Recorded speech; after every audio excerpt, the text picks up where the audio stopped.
name tag, so I didn't. So welcome you all to our first legislative coffee. We welcome Senator Cluse, who none of you are familiar with, I don't think, so we're going to give him some time to introduce himself. Senator Tyson, Representative Carrie Barth, and Representative Rebecca Schmoe. Welcome to our first legislative coffee. The first thing I would like to ask everyone to do is please silence your phones if you have not already done so. My name is Linda Alderman. I'm going to be the moderator for today. Lewis Reed will be my Vanna, and he's going to go around. And if you have a question, raise your hand. He'll come right to you, and we'll put the microphone in front of you, and you can ask your question. One question per person at a time. So if your question gets answered, let somebody else have a turn, and then we can come back to you if that's the way we do it. We'd like to thank the Area Chamber of Commerce and their Legislative Action Committee, of which Lewis and I are part of. We'd like to thank the Franklin County Farm Bureau Association, AT&T. The platinum sponsors of this event are Price Chopper, Calmar of Ottawa, Hasty Awards, Advent Health, Kansas State Bank, and Ottawa University. Other thank yous go out to Lewis, who graciously agreed to give up a few hours of his Saturday to do this, and the City of Ottawa for providing the facility and for filming this event, because it is online. March 4th at 10 o'clock in this room will be our next legislative coffee, and I'm sure a lot more will be going on up in the Senate and the House. The Legislative Committee has come up with quite a few questions, just in case you were all too shy to ask anything. So please ask questions, but first, I would like to have our senators and representatives introduce themselves and actually tell a little bit about yourself, because Karen's the only one that we are familiar with. So, Senator Cluse, would you introduce yourself and also your the uniqueness of your position within Franklin County as far as redistricting and voting and all this, how this happens. I hear that we have to wait to vote you in, but you still represent. I don't know how that works. Would you let us know? Explain it. Explain it, please. Well, good morning, and good to be here. Rick Cluse, and I actually live just southeast Topeka, Barryton, if you're familiar with Lake Shawnee, 45th and Barryton. Been in Topeka since '98. Grew up in rural Kansas, Clay Center, Concordia area.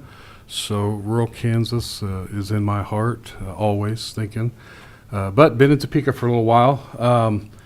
Got elected to this Senate seat, currently 19, and so that would be small southwest corner of Jefferson County, all of East Shawnee County, probably from about Topeka Boulevard, give or take.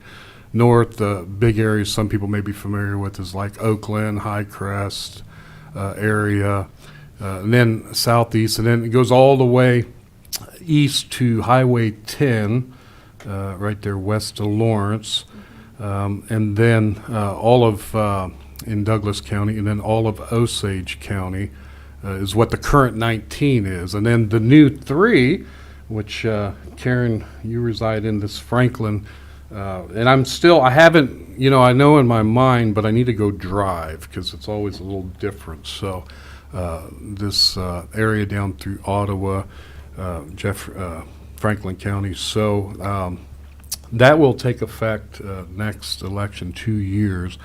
But I want to get down here early and start meeting people. And I have been kind of wearing different hats, you could say, in Topeka.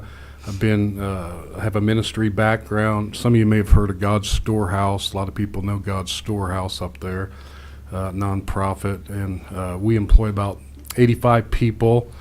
Been doing that for the past 14 years, but I've also served as chaplain and police chaplain in different counties, and I've done real estate. My wife and I have a background in real estate. We've done that as long as I can remember. 4 boys, 5 grandsons, another grandson on the way, and that's the Cluse Chronicles today. Good to be here. Thank you and welcome. Glad you came. Welcome, Senator Tyson. Well, thank you very much. Good morning, everybody. It's great to see you out, especially today. I think the weather's very kind to us this time of year. We've been here when it's ice and other. So I welcome everybody here. I will let you know that I am Senator Tyson, the 12th Senate District. The 12th Senate District encompasses all of Franklin, Anderson, Allen, Southern Miami, Lynn, and Northern Bourbon. Now that is the case until 2025. In 2025, it changes. And that's when Senator Cluse will have Ottawa, basically, and then rural Franklin County, I hope to have. And it will include, Bourbon County will be removed from the 12th District, but it will pick up Coffee, Woodson, and Wilson. So it's going to be a fairly large district, even larger than it is now, especially for the eastern part of the state. It's good. It lines up with us. That area is not that much different than what we think. I appreciate you guys, and I will let you know that it's kind of interesting. Senator Cluse says he was raised in Cloud County, well, so was I, and Senator Bowers was raised in Ottawa County, which is right next to Cloud County. So we've got 3 senators that are from that central part of Kansas. But I was lucky enough to marry a gentleman who was born in Ottawa, here at the hospital, and attended grade school here. And we just, we think of this as part of home. It's part of our community.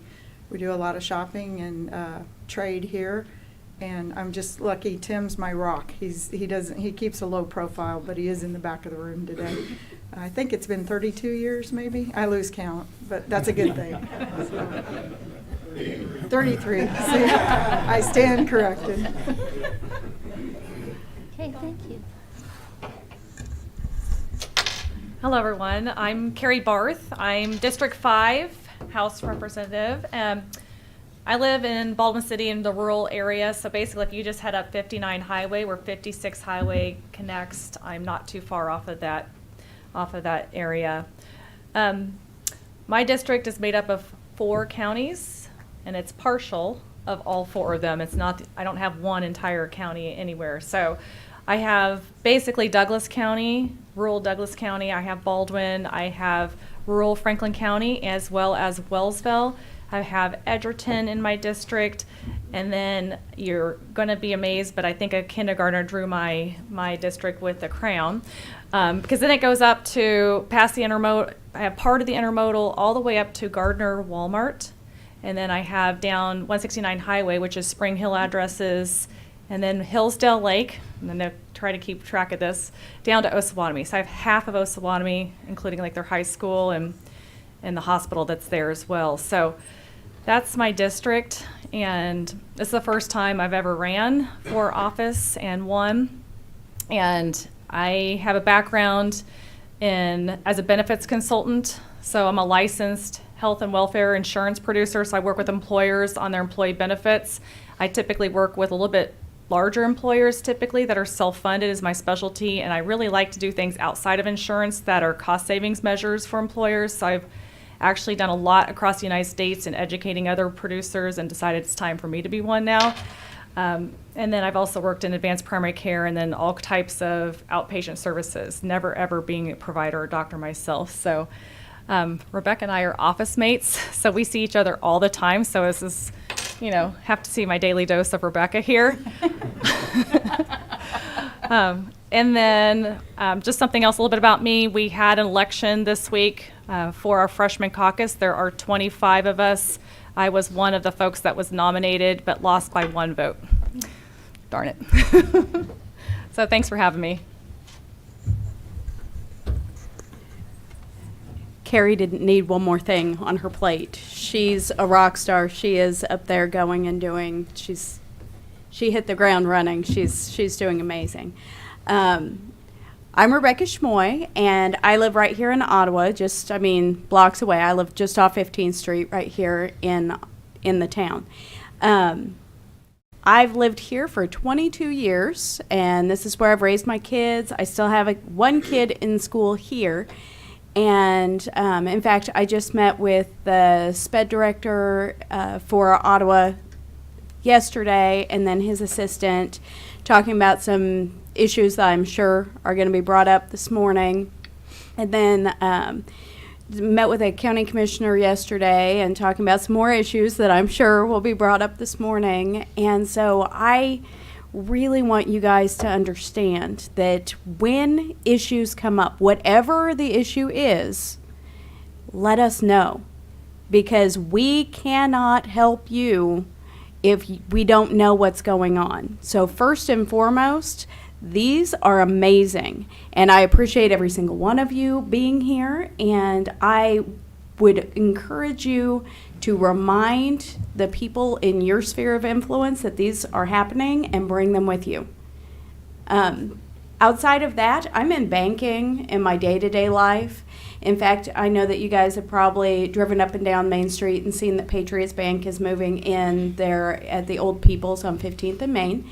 So I work with Patriots Bank, and prior to that, I worked in the life skills classroom in Lincoln Elementary at, for the SPED department. So when we start talking about funding and schools and things like that, I've been on the inside of that, and it's very important for other people to understand what that looks like. Other than that, I've got 3 boys of my own. I have 3 kids I've collected along the way, and next Wednesday, I will have grandkid number 6. Thank you all. I am going to open it right up to questions, because that's what you're here for. Does anyone have a question for our legislators? Just raise your hand and Lewis will bring the mic to you.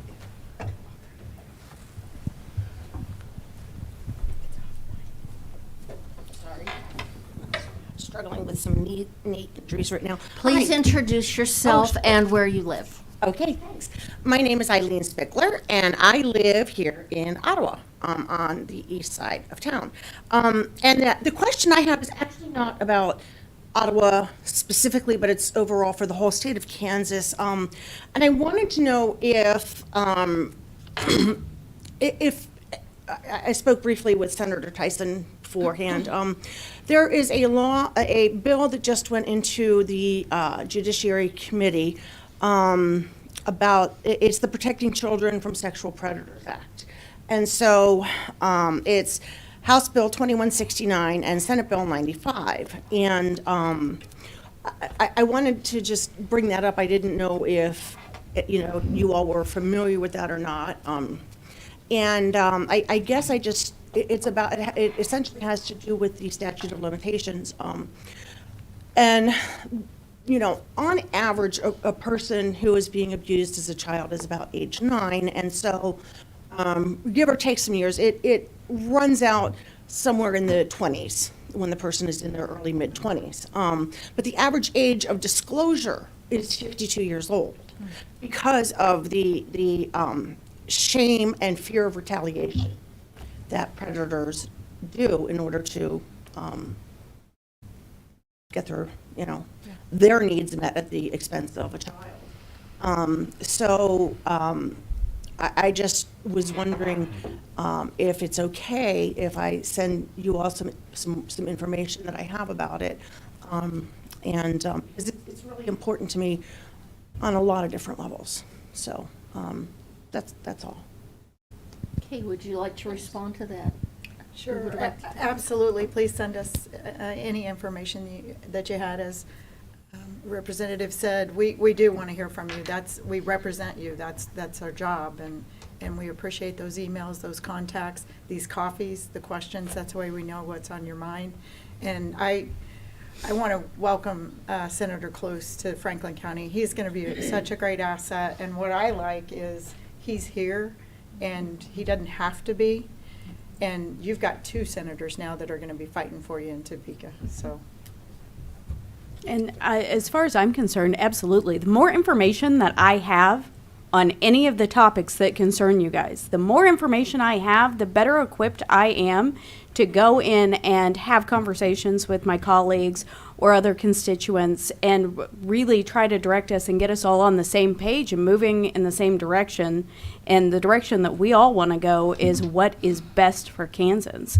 And when we're talking about kids and we're talking about the horrible, just tragic things that can happen in their life, and we're talking about building adults who are then struggling in different areas, if we can help these people, we should be. That helps our community. So absolutely, yes, send as much information as you can.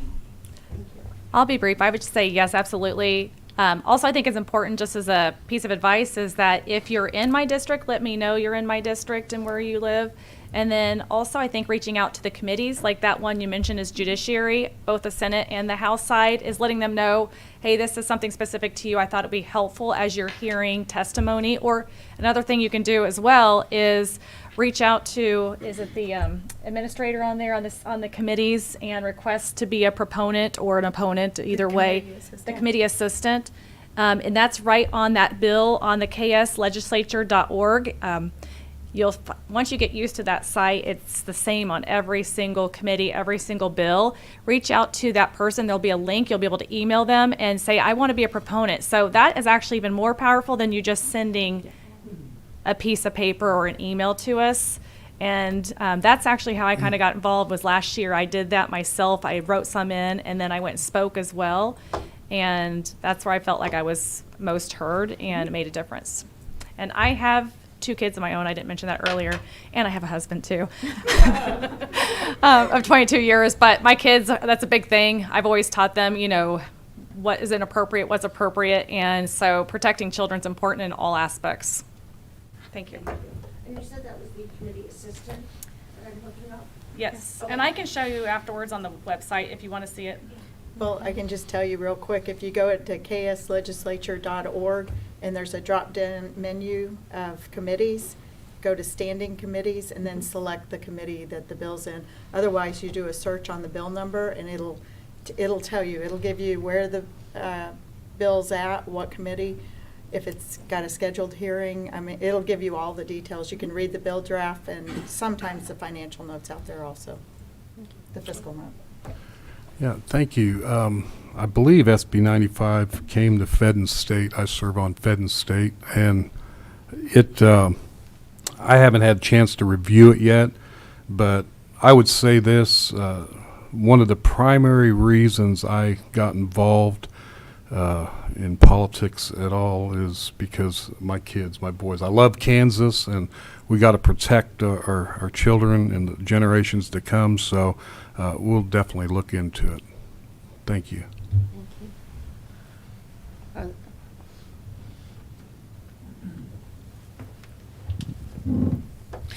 I'm Chuck Tillman. I live here in Ottawa.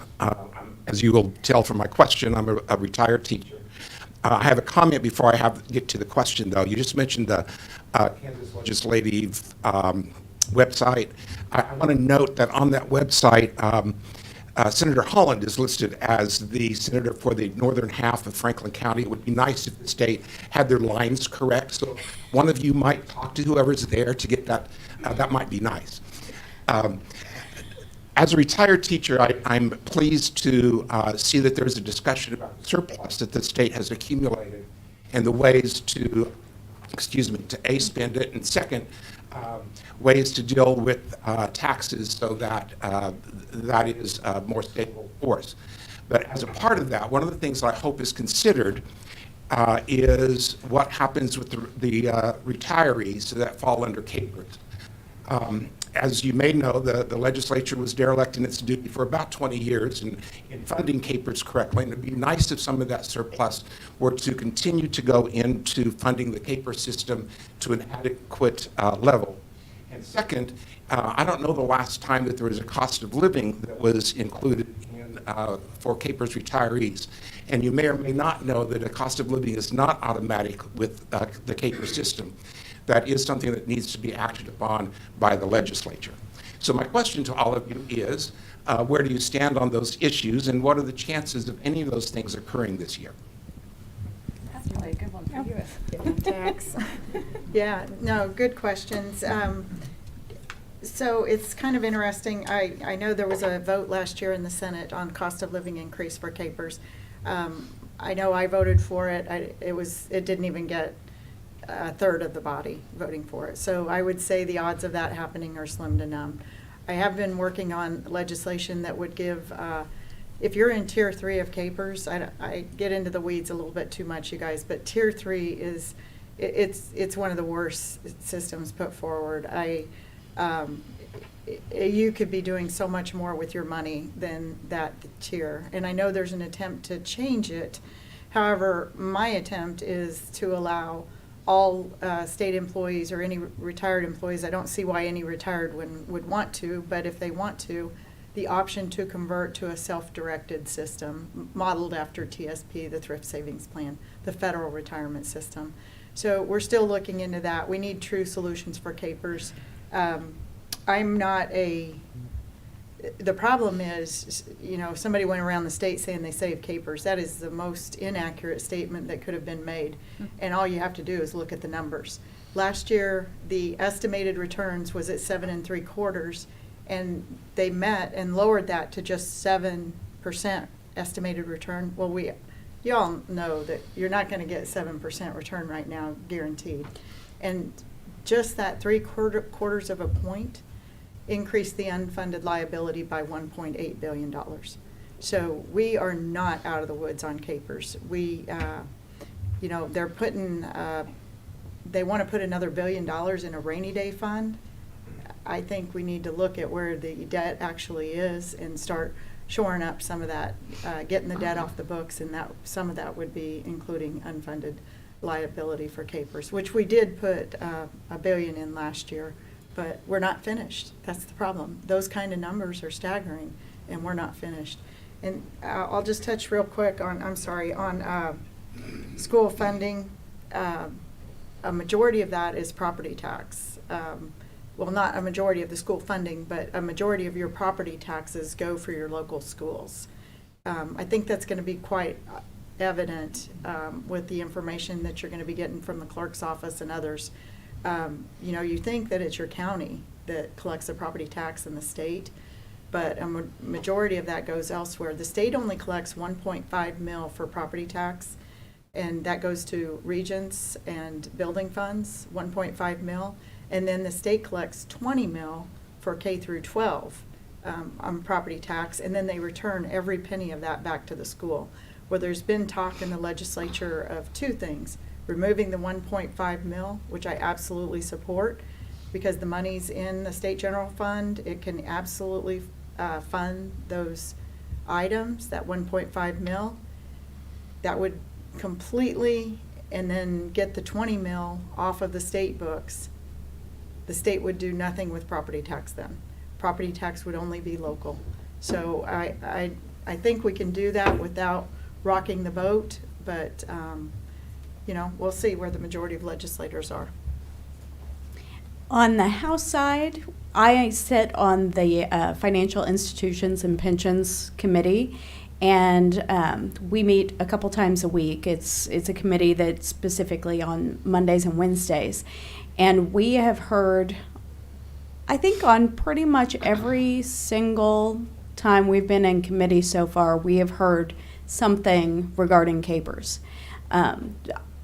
I have a ton of people reaching out, talking to me about COLAs, about the cost of living, and we actually have some bills that I know are floating around that we will be addressing at some point that have to do with the cost of living.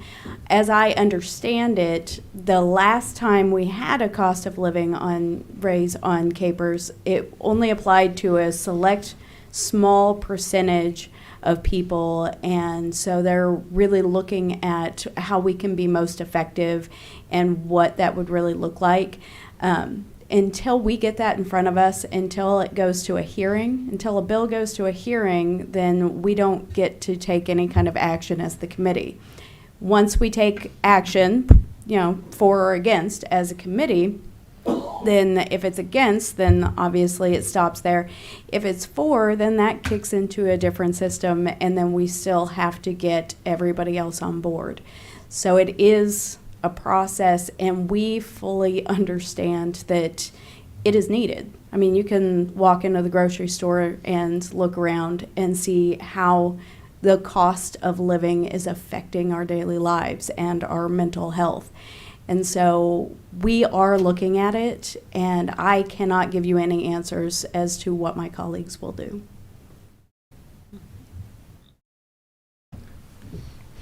I also sit on the Senate side on FI&I, and that's a new committee.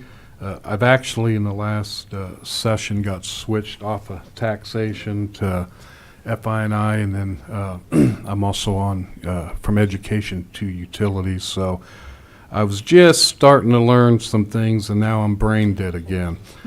But Capers has been coming up, and I've had a lot of constituents and, you know, requesting COLAs, and I'm kind of where you're at right now. I'm still learning this and asking a ton of questions, and really to assess it. I've heard everything, well, like Karen was saying too, the percentage, 7%. Just a modest increase. They're saying could be $350 million. I'm just really just asking a lot of questions, and hopefully we can dive into this more in committee on our Senate side. So I'm definitely got an ear out and watching what's happening. So thank you. Anyone else? Okay. Any more questions? I have some if no one has any in the audience. Karen, did you have something to add to that? To add to what I spoke to. Yeah, I know you did, but you Do you want me acted to like add you more? wanted, not necessarily. Okay, more questions. Hi, I'm Judy Davis Cole, and I am interested in the why the decision was made to drop the seniors from the Seniors and Children's Committee, leaving it for welfare and children's welfare, but leaving seniors without, I feel, adequate representation on any committee up there. Being a senior, that concerns me. I'll take that one. So I'm on the Health and Human Services Committee as well as Social Services Budget Committee. Both of those deal with senior issues. We've had representation there on the seniors' behalf coming to speak to us about the needs of seniors as well. The issue with the children and foster care system has been such a humongous issue that they really wanted to focus on that this year as well. We know there's a huge issue on the senior side of things as well because we lost so much of our workforce and continue to about, I think, 10,000 seniors per day are exiting the workforce as they retire. So it is a big issue. We are looking at it. It is something that's a concern. And there are things even from like a tax standpoint, you know, healthcare standpoint, there's a lot of different areas that are being looked at as to help seniors. We are just really getting started on these things. We haven't had a hearing on any of these areas yet as bills are being introduced. It falls under, seniors falls under the social services budget on the House side at least too. That is the second largest budget behind education. It's an $8 billion budget. So you talked about kind of the excess that we've had. That got blown up by almost $1 billion this year. So we're looking at ways that we can impact the budget. So the budgets go from us to appropriations and they kind of go through the whole process there. I don't have answers on what we're going to do yet on the seniors, but I know that there are tax opportunities for savings for seniors. I don't know that I'm not on tax. That would probably go to the tax area instead of me though. But healthcare wise, that is being looked at addressing it. There are a lot of services out there for seniors. And I can be, if you have questions about those, I can point you in the direction of the people that provide those services as well. And that's something we can be a resource. And then I'm going to give you one other resource. The Kansas Library has a number that is a general number that you can always call as well and have somebody answer questions about where do I go to get this information on specific to seniors. And they are a great resource to have for anybody that lives in the state of Kansas. Yes, and the House and the Senate, the committees are set up differently.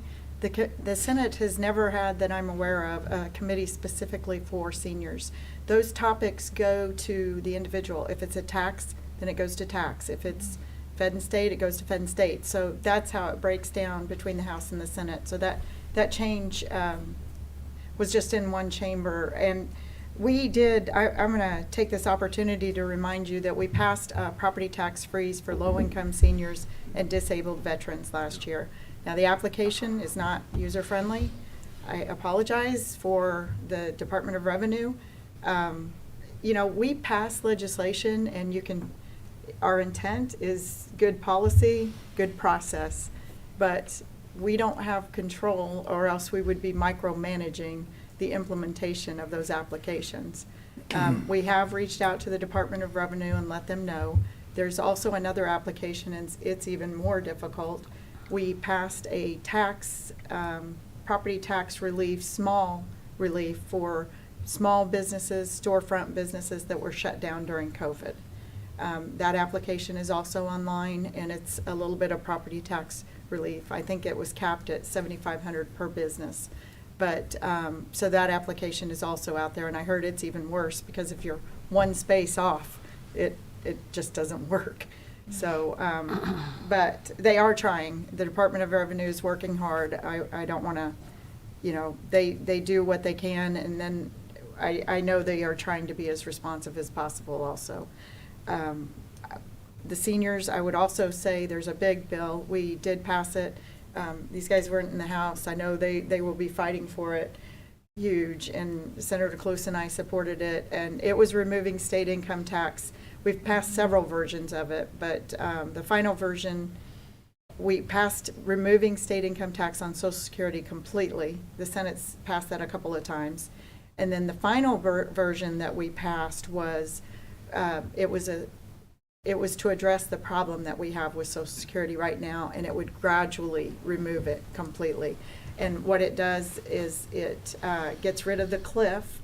Right now, if you make $75,000 or below, you're not taxed on your Social Security. But if you make 1 penny more, you're taxed on all of your Social Security. That's why they call it a cliff. And so we're going to get rid of the cliff and get rid of the marriage penalty in it, and then increase the threshold to $85,000 and $5,000 every year after. It'll take a few years. I think it was 3 to 5 years, but then it would basically be no state income tax on Social Security. I want to do it all at once, but you guys know I don't always get what I want. But we will be fighting and working for that legislation. We're also working on a single rate income tax, and that sounds, you know, if you think about it, everybody would pay the same rate. But it's not everybody, because we do have exclusions in the state of Kansas for lower income individuals. Now, in 2017, I did not support those tax increases. I would not ever have supported those. It was a massive tax increase, the largest tax increase ever in the state of Kansas, and it was mainly on low and middle income individuals. We had a $20,000 and below exclusion for no state income tax in Kansas. It wiped it out. It took it down to $2,500. Yeah, that's how horrible it was. I tried to convince people when we were arguing the bill. I showed them the data, and they completely ignored it and voted for that tax increase.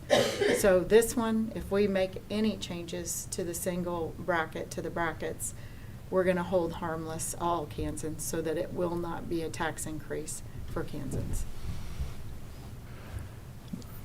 I was told there's over 440 bills in the fourth week already introduced, so Record. that's a lot. But Karen, I was reading somewhere, maybe you can shed a little more light about a tax on the property tax freeze for certain age group, Yeah. and then if they make 75,000 or less, is that? Yeah. Could you speak Do you to want me that? Yeah, sure, I'd be Okay. glad to if you guys. Is that all right? So that's Sorry the about that. legislation that we passed last year is exactly what you're talking about. The household income is 50,000 or less. It's low-income seniors. There's 3 property tax programs for seniors right now, and there was 2, and we created this new one. And it's a $50,000 threshold, $350,000 valuation on the home, and the third is you have to be 65 years or older. So what we did was we did take the valuation of your home from 2021. The look back on that, looking at what's gone on with valuations, it really should be 2020. So we're going to take a look at that. And I introduced a bill in committee this year because in that legislation that passed, you have to add back 50% of your Social Security towards your income. I think that you should be able to exclude that in your household income. So we're going to try to increase the income parameters, especially if you have 2 or more people in the household, and make it more fair and level as we can. I know there's also a push, in our area it's probably not that big of an issue, but in some of the urban areas, they want a threshold of $400,000 valuation on the home. But with the valuation increases that some of us saw this year, that's not unrealistic. I was looking up, somebody sent me an Allen County property just by coincidence. It's a nonprofit organization. I'm not sure on the property tax, but it was a 50-some% increase in 1 year. So valuation. My neighbor, I think it was 90% valuation increase. Yeah, Tim's shaking his head. We've heard from that neighbor several times. I don't control valuations, but the legislature does have a process in place, and we are revisiting that process as it needs to be, because you should not be seeing those massive increases all at once. Would anyone else like to speak to this topic, or should I ask another Thanks, Pam. question? Okay. Is there another question? Oh,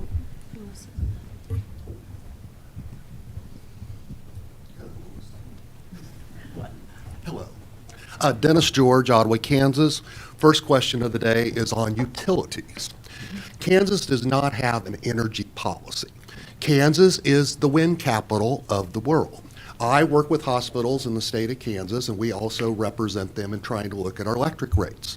The electric rates in Kansas in the Southwest Power Pool is the highest in the Southwest Power Pool. We also have some other issues on competitiveness. So we do have Senate Bill 78 and House Bill 2155. It's looking at making the KCC do a competitiveness analysis. It's very disturbing that growing up here in Waverly, Kansas, here for 20 years, in Administrator Coffee County, and we go about the issue of property tax for schools, and that all started back with Wolf Creek.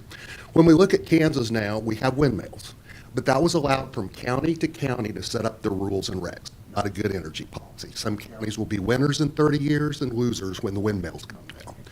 As we look at this, can we really have a nice discussion at the state level to really talk about the importance on fair rates and also have a balanced policy?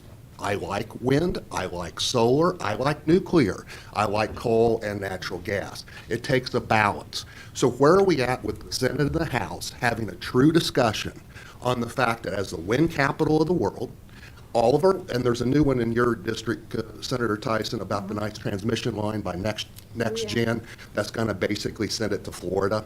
Why do we as Kansans in the wind policy allowing windmill farms to delete their prices on the at the bid end below their cost so they can get their 2.4 cent credit for the federal government, penalizing Kansas since we are allowing the whoosh, whoosh, whoosh in our backyards?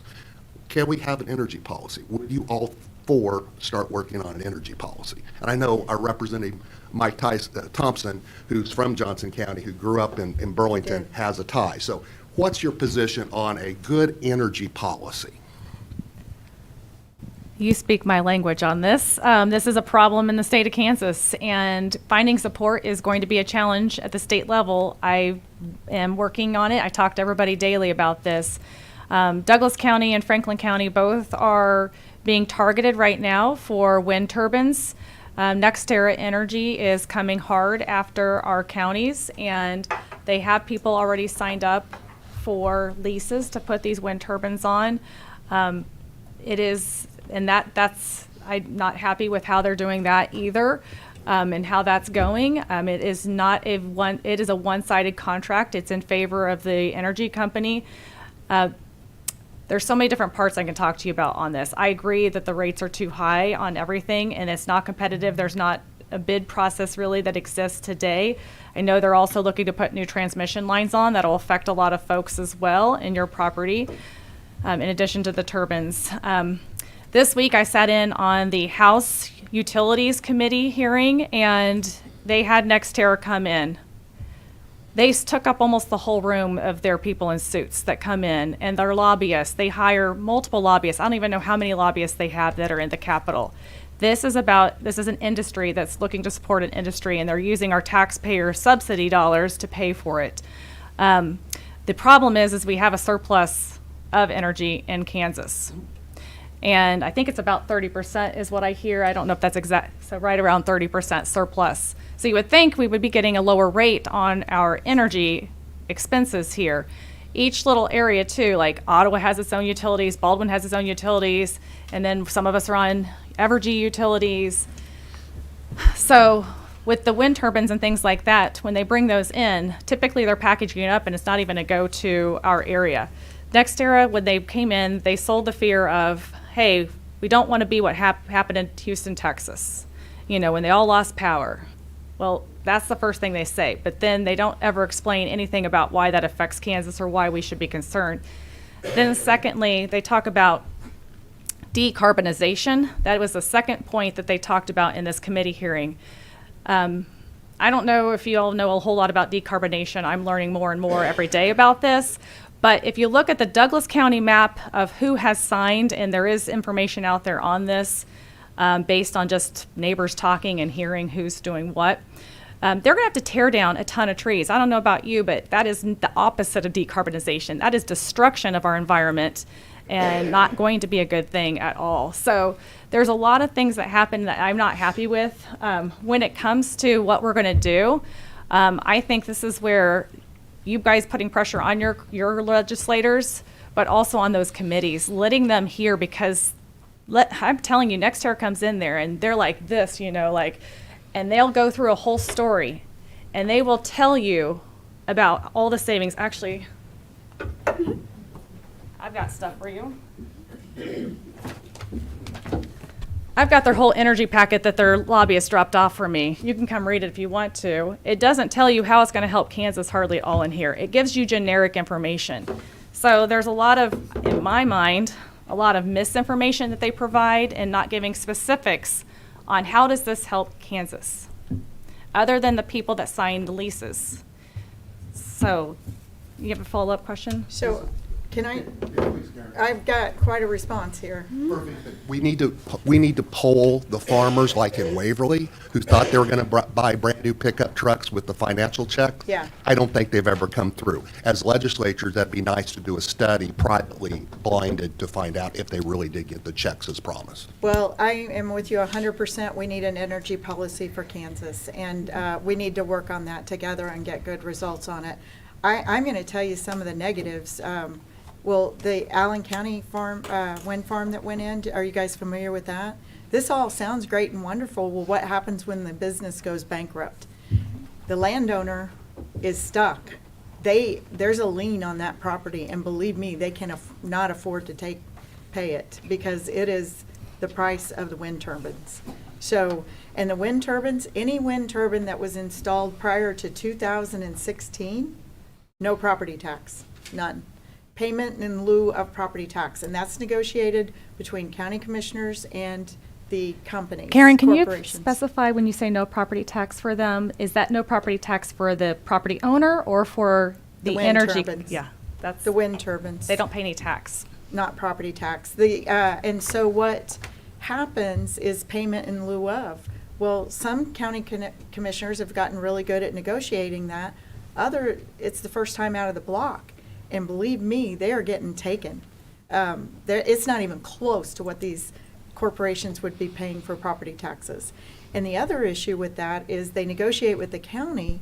Well, when we have property taxes, they're distributed amongst many taxing authorities. Over 4,000 taxing authorities in Kansas. I don't know the breakdown of how many are property tax, but I would say quite a few of them. So your fire districts, your libraries, your hospital districts, all of them. They only get money if the county negotiates and decides to give them the money. So we really need to change that, and legislation is being introduced, but we're running up against a brick wall. Let me tell you what else happened, and you guys have heard me talk about this, but it is one that I still can't believe happened, and we need to reverse it, repeal it. Securitization. It allowed the power plants to shut down, and the ratepayers get to pay for the cost of the shutdown, the bonding of the shutdown, and guess what? We get to pay for the cost of the plant up to 4 years after the plant's closed. So it's not even producing anything, and we get to pay for it.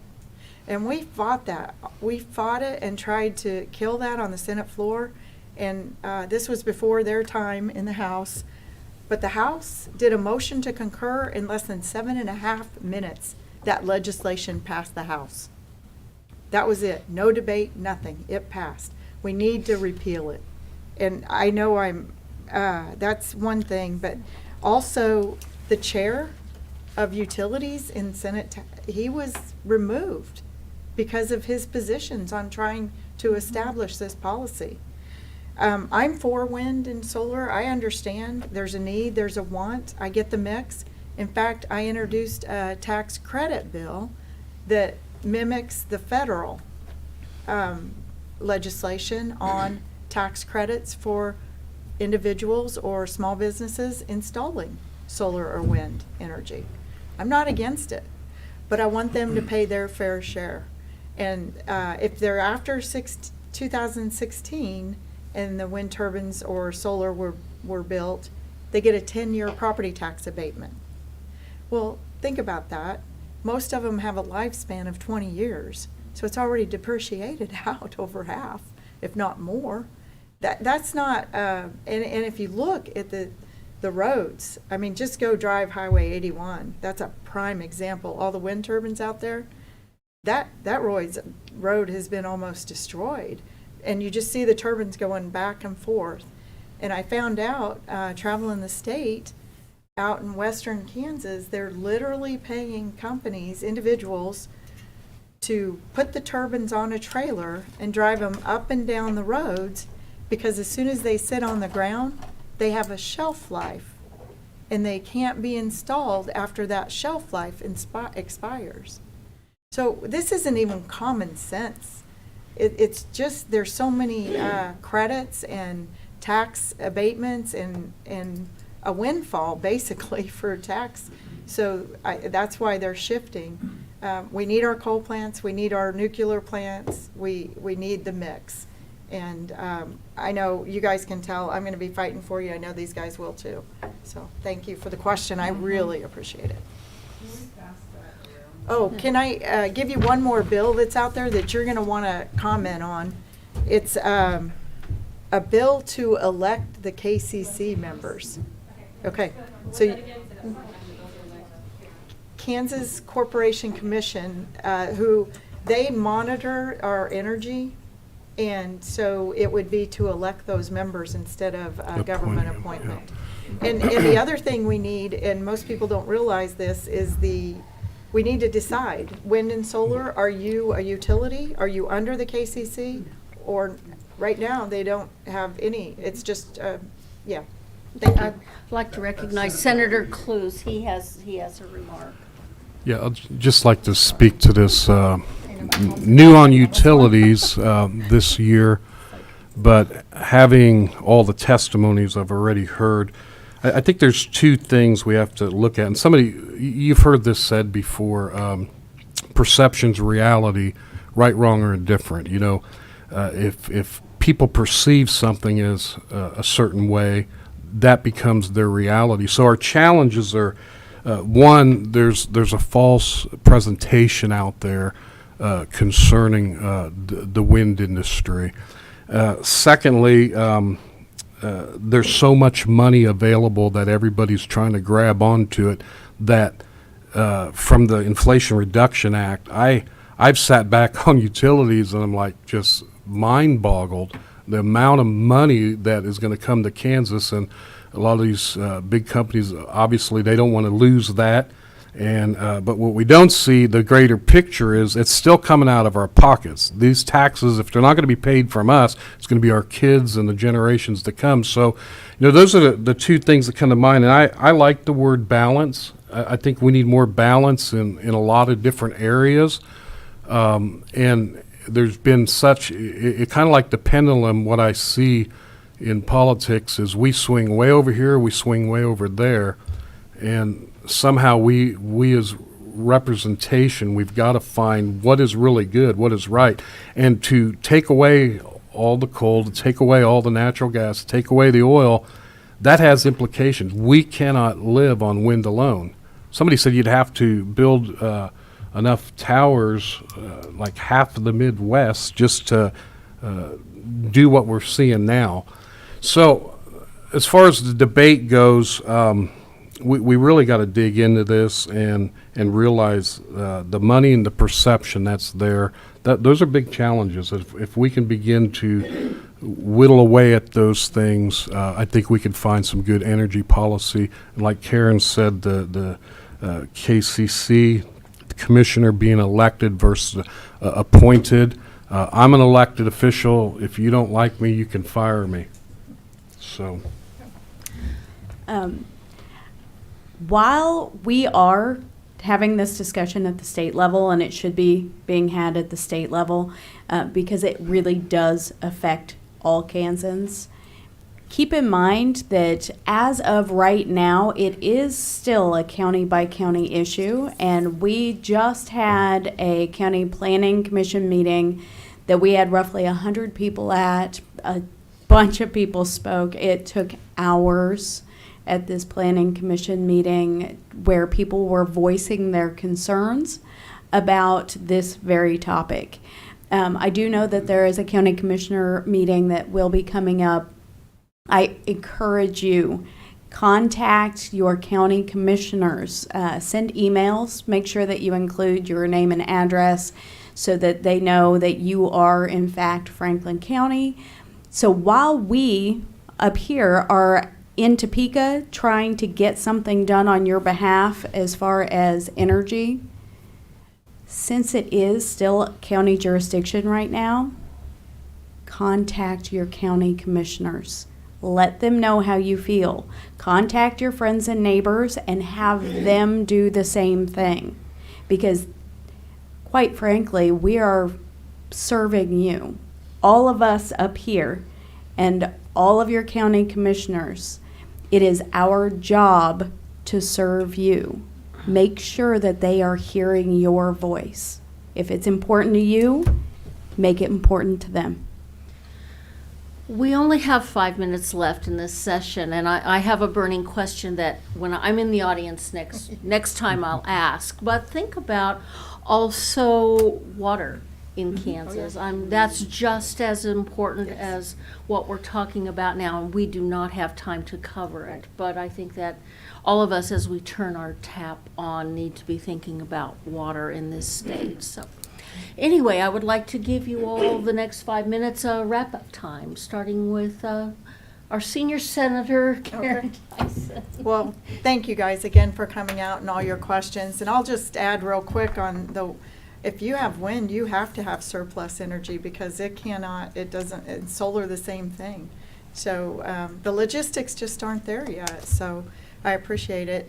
You guys know I do focus a lot on fiscal, on budgets, wasteful spending, tax.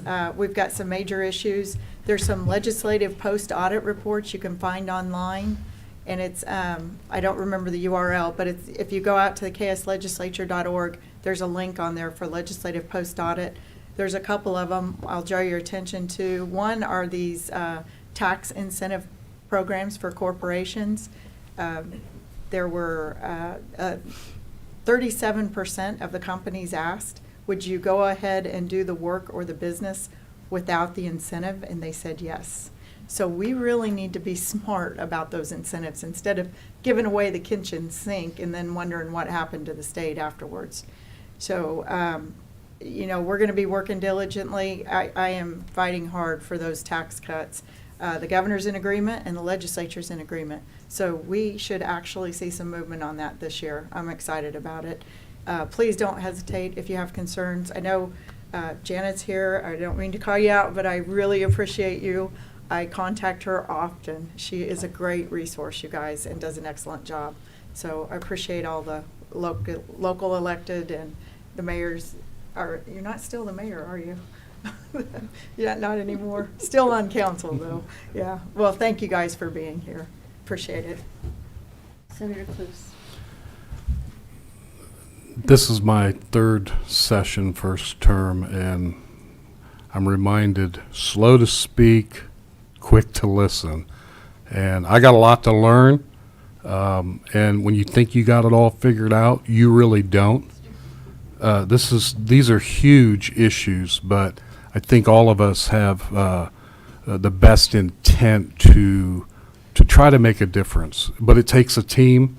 We got a lot of Lone Rangers out there, and we really got to find what's right for the people, try to connect, and really at the end of the day get things done. And I'm always thinking about my kids and grandkids and those to come. And I think if we keep the generations to come in mind, that'd be important.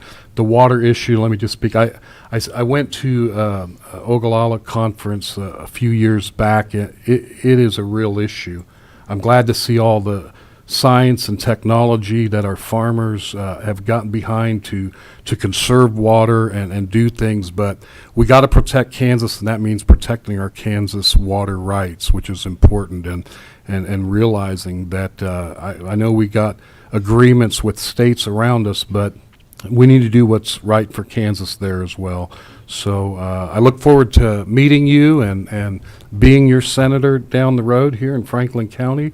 And I look up to Karen. She has been a mentor to me in so many areas, and she's a gift to the Senate, and I appreciate her. Thank you. It's a good team. Okay, thank you. Representative Barth.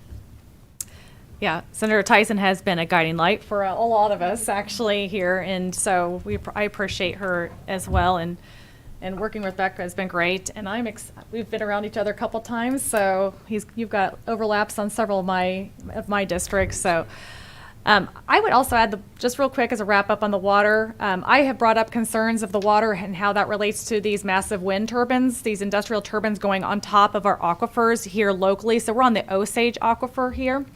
I've called the Kansas Department of Health and Environment. I've called and talked with their water specialist. I've spoken with Kansas Geological Survey, which is part of KU. There is literally no study out there that says that this is not going to damage our water, but I think it's in Wisconsin. They show their water after wind turbines have literally been on it, vibrating and creating the sediment that comes down from it. And it's like they're drinking iced tea with all the disgusting sediment that's in there that's unhealthy. And so that is a huge concern for mine. I appreciate that. And right now there is nothing that says anything. There's no rules or stipulation, and no county has done anything about it either at the county level. So I don't think any county should really be making these rules when we're not really educated on how this really could truly impact us. But I would just say I'm here to fight for our rights and freedom, and I am loving it so far. So thank you guys for having me. Thank you. Hopefully next time we'll have more than 5 minutes to talk about water. Representative Schmoe. I want to, again, thank you guys for coming out. I appreciate you being here. It makes our jobs a whole lot easier when we have input and questions from you guys. I do sit on 2 committees regarding education. And so I sit on the House Side Education Committee, and I also sit on K through 12 funding. And I know that in our community it's been a very big concern. I've been contacted by several of our constituents about what we're doing as far as school funding and things like that. So please know that it is being looked at, and we understand the need. And as someone who has worked in the school system, and I have seen it firsthand from the inside, I understand that the money that we are paying in taxes is not reaching the kid in the desk. And so our focus in both education and K through 12 funding has been that we want to do what's best for that student. We We understand that what is best for the student translates to what is best for the teacher. Because when the students are serviced, when the students are healthy and they are getting what they need, the teacher's job is easier. And it is not an easy job. I have watched it, I have been around it, and they have uphill battles every single day because we have so many kids in trauma situations. And so when we focus on the student, the teacher's work life does improve. We, for a very long time, have focused on the institution. And right now, we have shifted our focus to the actual student, and that means that we've got a lot of things coming up, and I'm sure that you guys will be contacting me as bills start rolling out. We have things that give kids an opportunity, if it gets passed, that they can choose a school that best suits their specific need.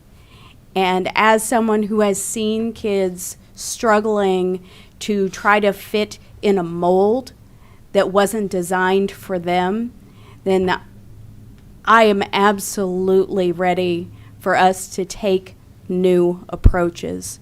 And so I'm super excited about all of the stuff that is coming up with education, because quite frankly, if we lose these kids in this time of their life, then they will not be the productive adult society that we need. And they're going to be the ones up here in just a few years making decisions on our behalf. So it's important that we feed into them so that they can grow up strong and healthy, so that they can continue to take care of us.